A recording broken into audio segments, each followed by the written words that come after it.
कहूँ कहाँ लगी नाम बड़ाई, राम न सकही नाम गुण गाई। बहुत अनंत महिमा है, स्वयं भगवान को भी नहीं पता कितनी है, इतनी अधिक महिमा है भगवान के नाम की महिमा का गान किया है। और यहाँ बार बार भक्ति मैया को समझाया, पर भक्ति मैया नहीं मानी। भक्ति मैया ने कहा आप मेरे पुत्रों का दुख दूर कीजिए, और नारद जी से कहा कि आप कोई उपाय कीजिए। नारद जी ने उपाय करना प्रारंभ किया है। और नारद जी ने क्या किया, सबसे पहले ज्ञान वैराग्य जो पड़े हुए थे उनके कानों में मुंह किया और जोर जोर से चिल्ला रहे, अरे ज्ञान उठ जाओ, अरे वैराग्य उठो उठो उठो, जोर जोर से आवाज लगाते, लेकिन फर्क नहीं पड़ा।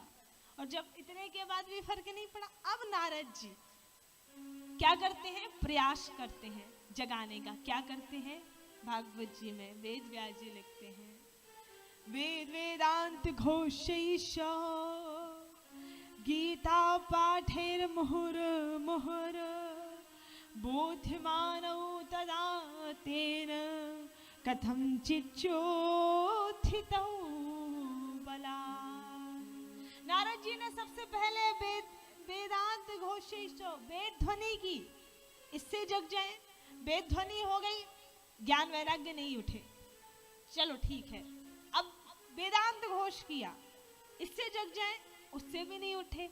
और जब उससे भी नहीं उठे, अब नारद जी ने क्या किया, गीता पाठेर मुहुर मुहुर, गीता पाठ किया। और एक बार नहीं, मुहुर मुहुर मतलब बार बार गीता पाठ किया। और जब बार बार गीता पाठ किया तो ज्ञान वैराग उठे, लेकिन कितनी देर के लिए, ध्यान दीजिएगा, इतनी देर के लिए कि आंख भी पूरी नहीं खोल पाए। मतलब थोड़ी सी शरीर में हलचल हुई, आंख हल्की सी खुली और फिर बंद होके फिर बेहोश, फिर लेट गए। अब जब इतने के बाद भी ज्ञान वैराग्य नहीं जगाए जा सके, तो अब यहाँ पर नारद जी बड़े दुखी हो गए। नारद जी दुखी होकर बद्रिका आश्रम की ओर गए हैं, मन बड़ा विचलित है। भगवान ने देखा मेरे परम प्रिय हरिदास नारद जी दुखी हैं, और प्रभु ने नारद जी पर कृपा की। भगवत कृपा से नारद जी को बद्रिका आश्रम में भगवान के ही प्रथम अवतार सनक, सनंदन, सनातन और सनत कुमार, ये 4 ऋषि हैं, सनत कुमार आदि ऋषियों का दर्शन हुआ। बोलिए भक्त वत्सल भगवान की जय हो। सनत कुमार आदि ऋषियों ने कहा कि हे देवर्षि नारद, आप ज्ञान वैराग्य को और भक्ति मैया को श्रीमद् भागवत की कथा श्रवण कराइए, उससे दुख जरूर दूर होगा, क्योंकि शोक और दुख का विनाश करने वाली है ये कथा। और यहाँ नारद जी ने सत्संग की महिमा को गाया है। नारद जी कहते हैं सनत कुमार आदि ऋषियों से, हे ऋषि, भाग्योदयेन बहुजन्म समर्जितेनो सत्संगमं च लभते पुरुषो यदा वै अज्ञान हेतु कृत मोहमदान्धकारो नासं विधाय हि तदोदयते विवेकः। भाग्योदयेन बहुजन्म समर्जितेनो, जन्म जन्मांतों के पुण्यों का जब उदय होता है तब सत्संग लाभ प्राप्त होता है, और क्षण भर के सत्संग लाभ से सारा ज्ञान दूर होता है। अज्ञान के जो 2 पुत्र हैं मोह और मद, उनका भी नाश हो जाता है। आज मैं धन्य धन्य हो गया जो आप जैसे संतों का सानिध्य मुझे प्राप्त हुआ, देवर्षि नारद कहते हैं। और नारद जी ने कहा कि आप संत महात्मा यदि मुझे कहते हैं कि मुझे श्रीमद् भागवत की कथा ज्ञान वैराग्य भक्ति को सुनाना चाहिए, तो मैं अवश्य सुनाऊंगा, लेकिन किस स्थान पे सुनाऊं? तब सनत कुमार आदि ऋषियों ने बोला आप गंगा जी के तट पर आनंद नाम के घाट पे हरिद्वार में जाइए। तो यहाँ गंगा तट पर पहुंचे हैं सभी लोग। सनत कुमार आदि ऋषि, देखिए सनत कुमार आदि ऋषि जो है उनकी उम्र तो हजारों वर्ष है, लेकिन देखने में 5-5 वर्ष के बालक की तरह दिखते हैं। उम्र हजारों वर्ष है, पर 5-5 वर्ष के बालक की तरह स्वरूप है। 4 हैं, चारों व्यासपीठ पर विराजमान हुए और भक्ति ज्ञान वैराग्य को कथा सुनाना प्रारंभ किया। और पृथ्वी लोक में पहली बार बार भागवत की कथा हुई थी, पहली बार। और जैसे ही देवताओं को ये बात पता चली कि जो कथा देवताओं के लिए दुर्लभ है वो पहली बार पृथ्वी लोक में होने जा रही है, सभी देवता वेश बदल बदल करके कथा में पहुंचने लगे। जितने भी संत महात्मा थे सब बिना बुलाए उस कथा में पहुंचते हैं। किसी को कोई आमंत्रण की आवश्यकता नहीं पड़ी। क्यों? क्योंकि सबको अपना कल्याण चाहिए है। और भागवत की कथा की महिमा ही इतनी है कि इसे जो सुन लेता है उसका तरण और तारण हो जाता। तो सब अपना उद्धार करने के लिए बिना बुलाए पहुंचने लगे। आजकल तो हमने इतना नियम बना दिया है कि सब घर घर जाके कार्ड भी देने पड़ते, सबको बुलाना पड़ता है, तो भी उनमें से कई आ ही नहीं पाते। उनको लगता है कथा ही है। मैंने प्रारंभ में ही बोला था, वहां देखो कोई बुलाया नहीं, बिना बुलाई जिसको अपना कल्याण करना बिना बुलाए जा रहा है। कौन कौन जा रहा है? कोई ऐसे वैसे लोग नहीं जा रहे। कौन जा रहे हैं? बड़े बड़े संत महात्मा।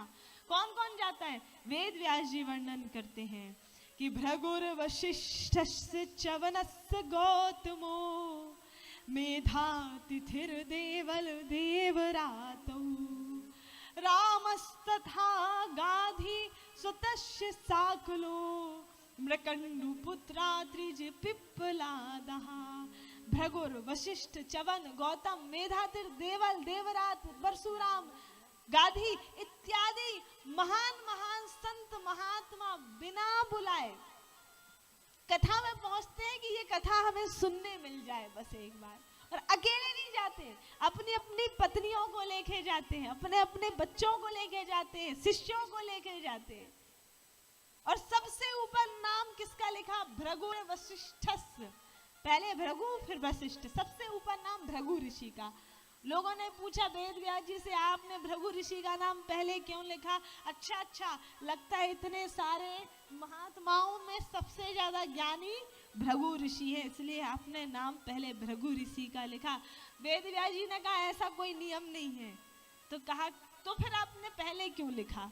कहा पहले इसलिए लिखा क्योंकि इस कथा को सुना तो सबने है, लेकिन सबसे ज्यादा पुण्य कमाने वाला यदि इस कथा में है तो वो है भृगु ऋषि। कहा क्यों?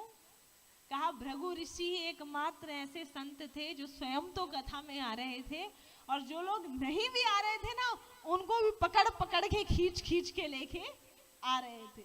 तो उन्होंने अपना तो पुण्य कमाया, साथ में उनका भी पुण्य मिला। देखो अब मैं आपको एक अच्छी बात बता दूं।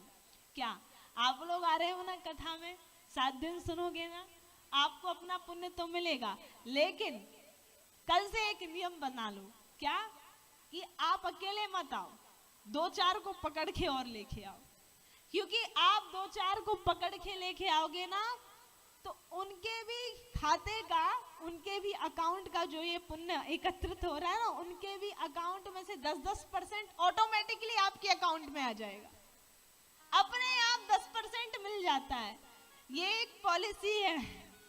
हाँ, जैसे बीमा पॉलिसी होती है ना, उसके जो एजेंट होते हैं वो कैसे हमारे पीछे लगे रहते, करा लो करा लो करा लो। क्यों? उनका कमीशन बना रहता है।